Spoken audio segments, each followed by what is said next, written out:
नमस्कार दोस्तों, स्वागत है आपका एक बार फिर से मेरे YouTube चैनल पर। दोस्तों आज की इस वीडियो में आपको ये बताऊंगा कि जितने भी हमारे EPS 95 के मेंबर्स हैं, यानी हमारे जितने भी पेंशन धारक हैं जिनको मिनिमम पेंशन 1000 रुपये अभी दी जा रही है, तो उनकी पेंशन बढ़ने में जो सबसे बड़ी रुकावट आ रही है दोस्तों, वो क्या आ रही है, मैं आपको इस वीडियो में सारी जानकारी दूंगा।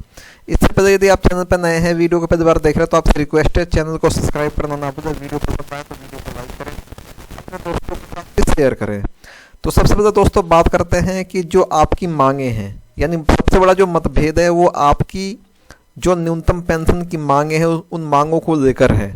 ठीक है, अब देखिए जो EPS 95 पेंशनर्स हैं, इनके लिए बहुत सारे श्रमिक संगठन और बहुत सारी समितियां काम कर रही हैं, यानी इनके साथ इनके संघर्ष में इनका सपोर्ट कर रही हैं। ठीक है, उसमें कई सारे संगठन हैं जिनके मैं आपको नाम बताना चाहूँगा। सबसे पहले तो है राष्ट्रीय संघर्ष समिति, जिसके जो अध्यक्ष हैं वो हैं कमांडर अशोक रावत जी। इसके बाद है राष्ट्रीय समन्वय समिति, इसके बाद है भारतीय मजदूर संघ। ठीक है, तो ये 3-4 संगठन ऐसे हैं जो कि लगातार EPS 95 मेंबर्स के साथ उनके आंदोलन में हर एक चीज़ में उनको सपोर्ट कर रहे हैं। लेकिन अब जितनी भी ये समितियां हैं, इन समितियों में आपस में ही मतभेद हो रहा है। अब मतभेद किस चीज़ को लेके है, अब बात करते हैं इस मुद्दे पे।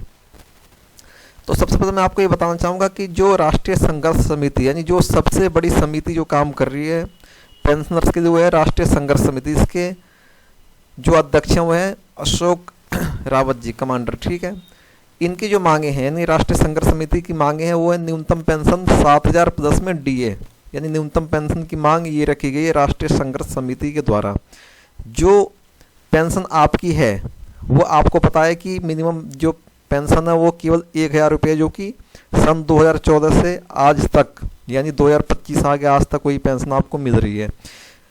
इसमें भी कम से कम 30 से 31 लाख ऐसे पेंशनर्स हैं जिनको कि 1 रुपये भी, यानी न्यूनतम पेंशन भी नहीं मिल रही, यानी 1000 रुपये से भी कम पेंशन उनको दी जा रही है। ठीक है, तो राष्ट्रीय संघर्ष समिति की मांगे हैं 7000 प्लस में DA न्यूनतम पेंशन दी जाए। इसके बाद जो दूसरी समिति है दोस्तों जो आपके लिए काम करती है, राष्ट्रीय समन्वय समिति। राष्ट्रीय समन्वय समिति की जो मांग है वो है 9000 प्लस में DA न्यूनतम पेंशन हमारे जितने भी EPS 95 मेंबर्स हैं उनको दिए जाए। तीसरा जो है भारतीय मजदूर संघ, जिसकी मांग है कि 5000 प्लस में DA दिया जाए जितने भी हमारे EPS 95 पेंशनर्स हैं उनको।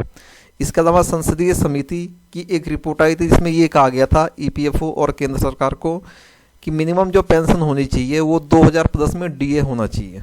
ठीक है, तो आप देख सकते हैं 4 समितियों के मैंने आपको नाम बताया जिनकी जो डिमांड है वो केंद्र सरकार से अलग अलग, कोई 7000 न्यूनतम पेंशन मांग रहा है, तो कोई 9000, तो कोई 5000, तो कोई 2000। तो इनमें आपस में ही मतभेद है।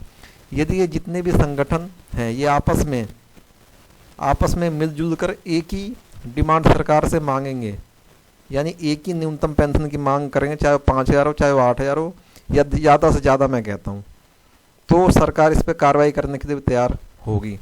अगर आप अलग अलग मांग अपनी रखेंगे कि कोई 5000 कह रहा है, कोई 2000 कह रहा है, कोई 3000, कोई 4000, तो इस चीज़ का सरकार को फ़ायदा मिलेगा।